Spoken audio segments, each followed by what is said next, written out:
ಮಾಜಿ ಸಚಿವ ಕಾಗೋಡು ತಿಮ್ಮಪ್ಪ ಅವರು ಅಸ್ವಸ್ಥಗೊಂಡಿದ್ದಾರೆ. ಸಕ್ಕರೆ ಪ್ರಮಾಣ ಕಡಿಮೆಯಾಗಿ ಕುಸಿದು ಬಿದ್ದಿದ್ದಾರೆ ಅಂತ ಗೊತ್ತಾಗಿದೆ.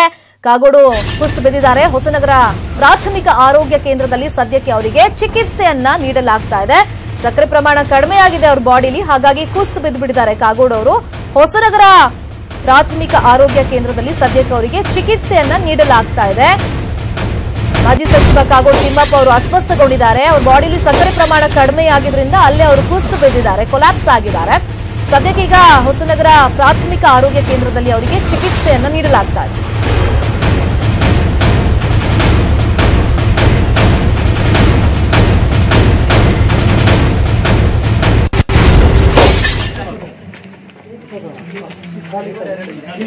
ನಾವು ವಿಜುವಲ್ಸ್ ಅಲ್ಲಿ ಗಮನಿಸ್ತಾ ಇದ್ದೀವಿ, ಬಾಡಿಲಿ ಸಕ್ಕರೆ ಪ್ರಮಾಣ ಕಡಿಮೆಯಾಗಿ ಕುಸಿದು ಬಿದ್ದಿದ್ದಾರೆ. ಅದಾದ್ಮೇಲೆ ಅವರನ್ನ ಆಸ್ಪತ್ರೆಗೆ ಕರ್ಕೊಂಡು ಹೋಗ್ತಿರುವಂತ ವಿಜುವಲ್ಸ್ ಇದು. ಸಾಕಷ್ಟು ದಣದಿದ್ದಾರೆ, ತುಂಬಾ ಟಯರ್ಡ್ ಆಗಿದ್ದಾರೆ ಅನ್ನೋದು ಅಲ್ಲಿ ವಿಜುವಲ್ಸ್ ಅಲ್ಲಿ ಅಬ್ಸರ್ವ್ ಮಾಡ್ತಾ ಇದೀವಿ ನಾವು. ಸಕ್ಕರೆ ಪ್ರಮಾಣ ಬಾಡಿಲಿ ಕಡಿಮೆಯಾಗಿದೆ, ಹಾಗಾಗಿ ಅವರು ಕುಸಿದು ಬಿದ್ದಿರೋದು. ಸದ್ಯಕ್ಕೆ ಈಗ ಹೊಸನಗರ ಪ್ರಾಥಮಿಕ ಆರೋಗ್ಯ ಕೇಂದ್ರದಲ್ಲಿ ಅವರಿಗೆ ಟ್ರೀಟ್ಮೆಂಟ್ ಅನ್ನ ನೀಡಲಾಗ್ತಿದೆ. ಕುಸಿದು ಬಿದ್ದ ಸಂದರ್ಭದಲ್ಲಿ ಅವರನ್ನ ಕಾರಲ್ಲಿ ಕರ್ಕೊಂಡು ಹೋಗೋದನ್ನ ನಾವಿಲ್ಲಿ ವಿಜುವಲ್ಸ್ ಅಲ್ಲಿ ಅಬ್ಸರ್ವ್ ಮಾಡ್ತಾ ಇದೀವಿ. ತುಂಬಾ ಟಯರ್ಡ್ ಆಗಿದ್ದಾರೆ, ಬಾಡಿಲಿ ಅವರಿಗೆ ಶುಗರ್ ಕಂಟೆಂಟ್ ಕಡಿಮೆ ಆಗಿದ್ರಿಂದ ಸೊ ಇಮಿಡಿಯೇಟ್ ಆಗಿ ಅವರಲ್ಲಿ ಕೊಲ್ಯಾಪ್ಸ್ ಆಗಿದ್ದಾರೆ, ಬಿದ್ದುಬಿಟ್ಟಿದ್ದಾರೆ, ಕುಸಿದು ಬಿದ್ದಿದ್ದಾರೆ.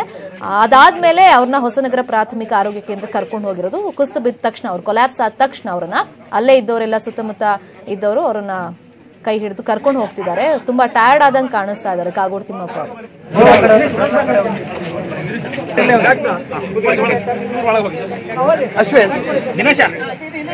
ಸರಿ ಸರಿ